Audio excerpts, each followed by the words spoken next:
Et ce qui est étonnant, c'est que vous dites dans votre livre que cette AZT est mortelle sur les souris de laboratoire. Alors je ne comprends pas très bien. Expliquez-moi comment on fait des expériences pour les hommes sur des animaux. On dit souvent ça marche sur les animaux, donc ça marche sur les hommes, c'est bien. Mais quand les animaux de laboratoire meurent, on le pratique quand même sur les humains, là, au lieu de reculer. Oui, non, non, non, non. L'AZT n'a jamais été sur le marché au moment où il a été trouvé, justement parce qu'il tuait la totalité des animaux de laboratoire, qui, je le souligne, ne sont pas une référence par rapport au modèle humain. Donc Oui, ça, déjà, c'est une chose... ça me paraît évident personnellement. Mais... Voilà, donc, bon, il y a ça. Et puis d'autre part, oui, tous les animaux de laboratoire sont morts après avoir reçu de la ZT, donc on n'a pas homologué le produit. Il est resté dans les tiroirs jusqu'en 1988, 7, 8... Non, je dirais 5-6. 5-6 peut-être, oui, oui, jusqu'aux années 1985-86, où on l'a ressorti brusquement de sa petite boîte en disant, ben voilà, vous avez devant vous le produit miracle. Mais c'est un produit qui s'est avéré aussi mortel dans son application anti-sida que dans son application anti-cancer. Voilà. Donc tous les médicaments utilisés dans les monothérapies, les bi, les tri, même les quadrithérapies, sont des médicaments qui perturbent le fonctionnement des cellules et qui les tuent. Il faut dire les choses comme elles sont. Et donc, le problème ne fait que s'aggraver en prenant des médicaments, puisque le problème consiste à augmenter le nombre de cellules blanches T4, alors que les médicaments que l'on absorbe les déciment. Donc on obtient exactement le résultat inverse de ce que l'on souhaite obtenir. Quand vous parlez de résultats inverses qu'on obtient, c'est une légèreté des scientifiques ou c'est une volonté consciente? Ah, je ne veux pas faire de délation, mais... Vous êtes là pour ça. Étienne. Il faut peut-être ajouter sur ce point que, comme disait Paracels, le poison est dans la dose. Oui, Oui. c'est vrai. Or, en 86-87, on a commencé à administrer à des patients séropositifs une dose, je crois, de 1,5 gramme par jour d'AZT. C'est presque assez pour tuer un cheval, ça. Et ça a tué énormément de gens. Il y a une expérience extrêmement convaincante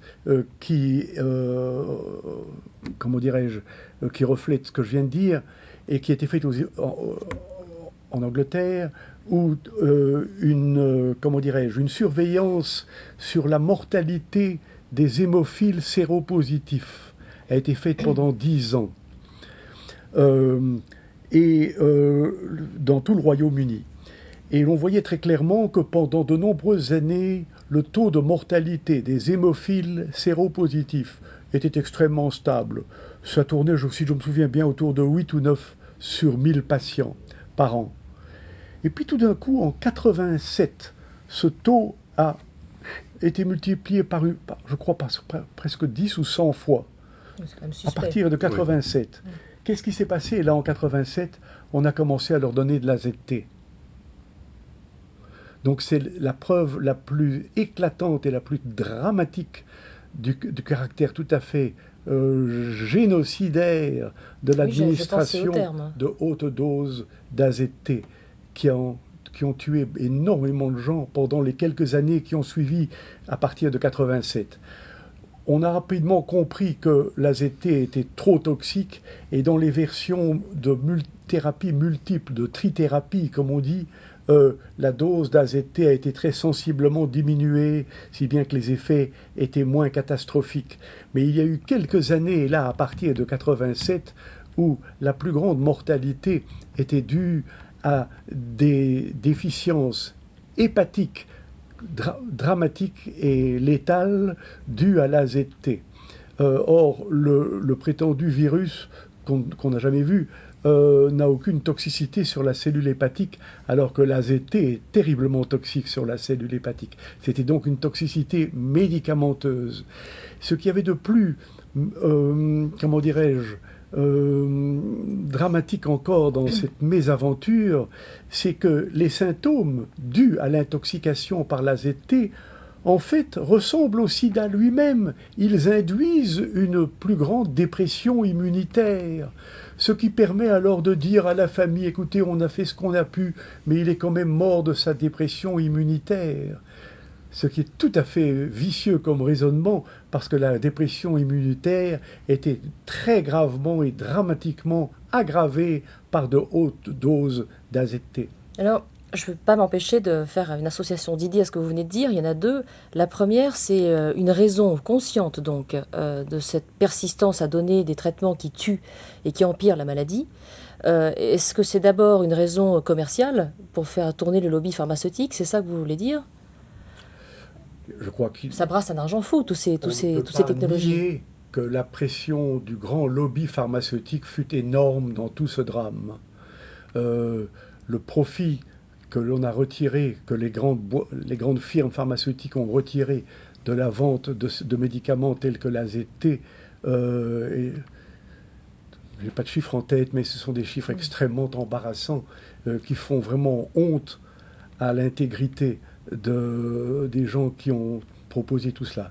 Il faut ajouter à cela un livre très important qui est l'œuvre d'un épidémiologiste de grand renom qui s'appelle James Chin et qui fut pendant plusieurs années, j'ai plus le chiffre en tête, mais plusieurs années le directeur.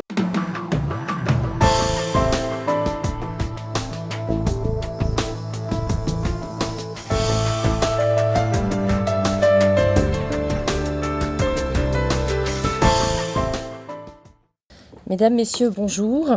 Nous sommes réunis aujourd'hui autour d'un ouvrage qui risque d'être assez explosif, qui s'intitule « Les 10 plus gros mensonges sur le sida ».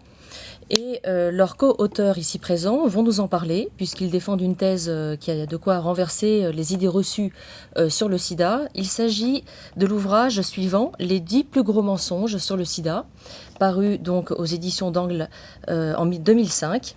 Donc, je présente tout d'abord mon invité à ma droite, le journaliste Jean-Claude Roussez, journaliste scientifique et technique, et à ma gauche, le professeur de Harven, aujourd'hui retraité, et qui ont tous les deux à cœur de remettre les pendules à l'heure sur ce qu'on appelle le virus du sida, dont apparemment on aurait des raisons de douter. Ce qui est une thèse extrêmement surprenante au vu de tout ce qu'on dit, de tout ce qu'on entend et lit aujourd'hui sur la question, qui terrorise bon nombre d'individus. Et à savoir que dans un autre ouvrage que vous avez écrit, qui s'appelle « Sida, supercherie scientifique et arnaque humanitaire », toujours de vous, Monsieur Roussez, en 2004, il semblerait effectivement qu'il y ait une volonté politique, ce sera la question qu'on élucidera, à faire croire que le virus du sida existe et qu'il est transmissible, version officielle, par la voie sexuelle. Et c'est justement ce que vous remettez en question en parlant d'une supercherie, d'une épidémie politique complètement. Et est-ce que vous pouvez nous rappeler déjà comment vous êtes posé cette question, comment le doute vous est venu dans vos recherches sur ce prétendu virus ?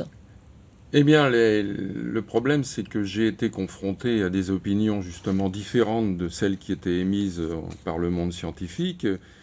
Et pour commencer, j'ai souhaité aller fouiller moi-même, dans le but peut-être de remettre les pendules à l'heure.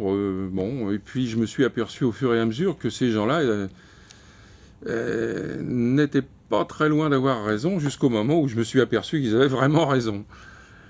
Et on ne peut pas expliquer cette histoire sans faire un petit retour en arrière.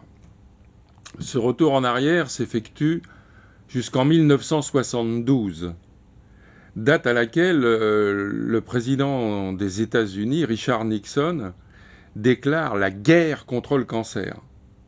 C'est une opération d'ordre national qui a pour but donc de faire des efforts financiers importants, qui ont été votés par le Congrès américain d'ailleurs, pour pouvoir éradiquer le cancer. Et les énormes subventions attribuées à cette recherche l'ont été dans un seul but, c'est l'étude de l'influence des rétrovirus sur le cancer. Vous pouvez peut-être rappeler au public ce qu'on entend par rétrovirus? Eh bien, un rétrovirus, ce sont des virus qui, contrairement à la majorité de ceux que nous connaissions jusqu'aux années 50, sont des virus qui possèdent un patrimoine génétique à ARN, c'est-à-dire acide ribonucléique, alors que les virus classiques possèdent un noyau composé d'ADN, acide désoxyribonucléique, ce qui constitue d'ailleurs le patrimoine génétique de nos cellules. Et en fait, en 1981, puisque c'est là que débute l'histoire du sida, c'est-à-dire après 9 ans de recherches intensives, aucun résultat.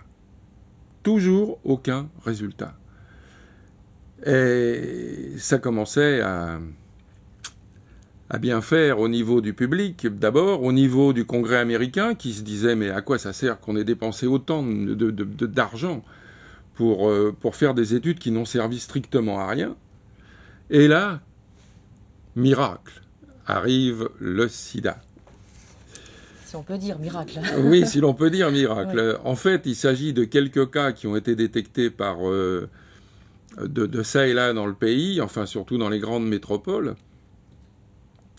de gens qui souffraient de 2 maladies principalement, la pneumocystose, une maladie pulmonaire, et le sarcome de Kaposi, qui est une sorte de cancer des vaisseaux sanguins. Mmh. Et donc, on a trouvé que ça paraissait suspect, cette histoire de maladies qui débarquaient comme ça, à plusieurs exemplaires. Et à mon avis, mais ce n'est que mon avis, tout cela a été monté bien comme il faut. On a monté la mayonnaise de façon à créer une nouvelle maladie alors qu'il n'y avait vraiment pas besoin de la créer. Alors ça, c'est une thèse pour le moins étonnante pour la majorité d'entre nous. On va peut-être voir d'un peu plus près ces 10 mensonges, ces 10 faits, constats que vous avez pu étudier. Par exemple, le premier consiste à dire que le syndrome d'immunodéficience n'est pas à proprement